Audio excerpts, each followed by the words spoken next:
Ganyan talaga yan. Kain tayo. At ay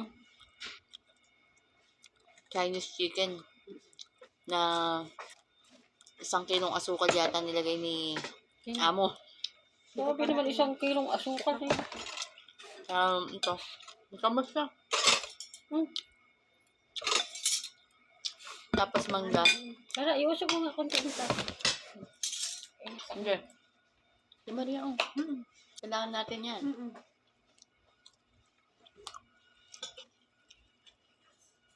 Kumbaga parang pinapagalitan niya yung sibutan, di ba ayaw ako pagpahingahin.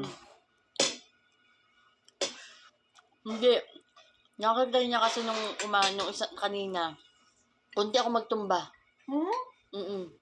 Kasi yung tuhod ko talaga, gumanyan. Yung mukong ganyan. Kasi hindi na kaya ng muscle ko eh. Bakit na paano? Natumba ka? Nakakita ko bakit kung kanina. Kailan? Kandan? Parang gumayon. Hindi. May kusina. Kanina umaga? Saan siya nakakape? Hindi ko alam na tinitingnan pala niya ako. Gusto pag lumalakad tayo doon, nakatingin sa likod natin. Siyempre, hindi naman tayo tinitingnan nun.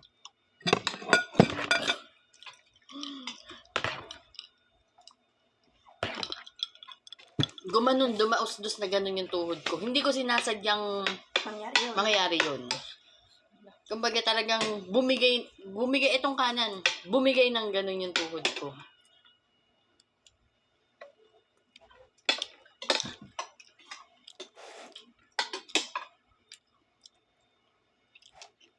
Kaya kumain ka. Kain nga ako. May ganyan dahil puyat. Puyat yun. Niliko ko. Tatay. Lagyan ko ng, kasi medyo malansa yung tikim ko kanina. Lagyan ko kung suka. Yan. Tsaka ako pinaboil ng pinaboil. Kaya okay na yung lasa niya ngayon. Butan din, balansa. Madam Rani, ang masarap. Masarap siya magluto niya. Wala ka malalasang lansa. Ano na rin? Babae. Nagawa ko ng bopis nung umuwi ako. Pinadadala ni Kuya mo. Bakit pwede nga yung kakain sila doon eh? Laman loob yan ng... Bopis. di ba? Pero gawa ko. May bisita ako sa nung Thursday. Tumating. Nag-bopis ako. Kaya, yun. Hindi ba may bagay yun? May ano? Oo, pero bumili kami sa, bumili na lang kami sa palengke ng yung siya ang sabi niya, lupa ka bopis. Lupa ka bopis. Hindi naman kayo makain ng mga ganun, di ba? Pero homemade ako nagawa. Carrots, tapos ganyan. Green pepper. Oo lang siya.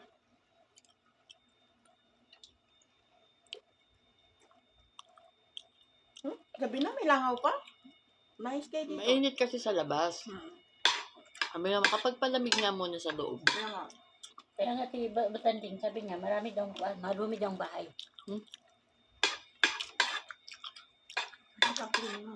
Pag naglilinis ka, videohan mo. Nasasend mo sa kanya. Yan mo. Madam. Dati nagsisint siya kung umalis sila. Nagdi-dinner kami, sinisint Alam niya. mo bakit kasi ganun eh. Nagdududa siya, walang ginagawa. Matagal kayo dito. Ganun yun. Gusto naman, ano oras na natapos kumain? Kumakain ba tayo? Hindi ko na sabi sa yung problema ko doon sa tapos. Tagal na may 1 month na. Galing ako sa taas nagsala. Lumaba ako. Pagbaba ako, pinagalitan niya ako. Batanding? Bakit oo? Si nanay. Nagulat ako. Bakit daw yung gamot magkakahalo na mix daw? Sabi ko, madam, paano kayo i-mix yan? Magkakabukod yung box. At saka inabot na umaga hanggang gabi. Minix ko. Doon ko nabasa. Kaya sabi ko, kung ayaw niya ako magtrabaho dito, sabihin niya. Huwag niya lang ako bigyan ng problema. Kasi alam ko yung gamot. Tsaka, kung i-report ka man sa inyo, Kinukuha niya hindi yan. na maniniwala ang modera nyo. Yung isa, sinireport niya, di ba, tulog daw ng tulog. Si Susu ba? Yung babies, ginawa niya yung mga gamot. Tapos ang ginawa ko, ganito. Bago ako umalis noon, uli. Madam, maayos to. Magkakapareha to. Ginanyan ko. Kasi, pakiramdam ko, ginagawa niya ako ng problema. Wala siya makitang problema sa akin. Yun ang nasisilip ko. Kaya, Gawa siya ng paraan. Oo. Ang tanong ko, kaya nga sabi ko, kung ayaw niya sa akin, Wala. magsabi na. Alam siya nasabi. Magsabi lang.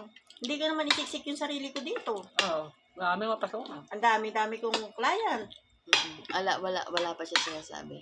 Sasabihin sa akin yan at maniwala ka. Lahat sila sinasabi sa akin. Tapos sabi niya, this is your last warning, ha? Ano yun sa akin? Naiyak na lang ako kasi sabi niya, may problema ka ba? Sabi niya, sabi mo sa akin, alam mo, sabihin ko sa inyo, chismosa din kayo, magsasabi pa ako. Kakwento mo din kamo yun eh. Hindi. Sabi ko lang, sige madam, pag kaya ko, ikuwento ko sa'yo. Yun na lang sinabi ko para manahimik.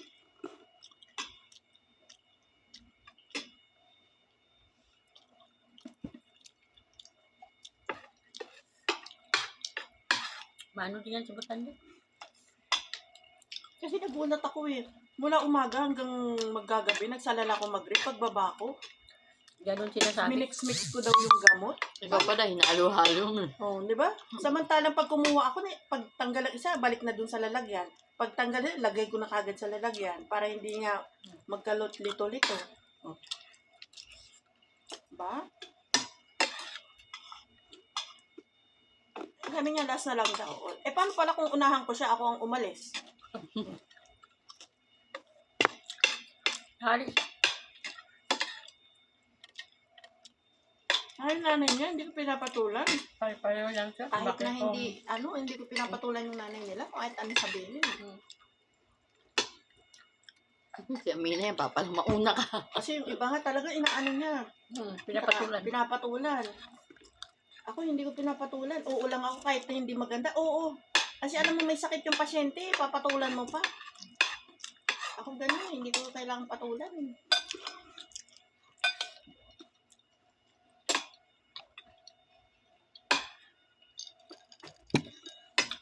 Pareho ang ugali niya. Bakit kung wala ka?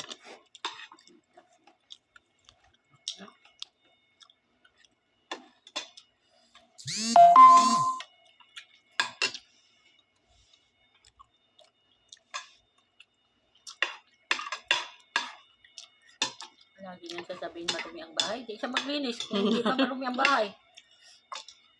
Tandaan niyo pag umalis kayo dito, hindi lang yan. Grabe pa yan. Masakit ulo niya. Masakit niya. Masakit yung ulo niya, mas masakit ang ulo natin. Talong sasakit ang ulo niya pag iba ng kasama niya. Hindi, tsaka pipilitin ko magpalabas na kasi wala nang magluluto ng pagkain natin. Di ba? Dahil lahat ng ano yan, depende kung palaban katulad ko. Na madiskarting katulad namin. At kung kamukha niya anong uulang ng Si Aisha. Hindi, kumakain naman tayo ng pagkain nila. si Aisha, Hindi oo na- lang na oo. Pag sinabing gusto mo, sabi niya oo. Pero pagdating dito, sabi niya, ayoko na. Para hindi mapahiya.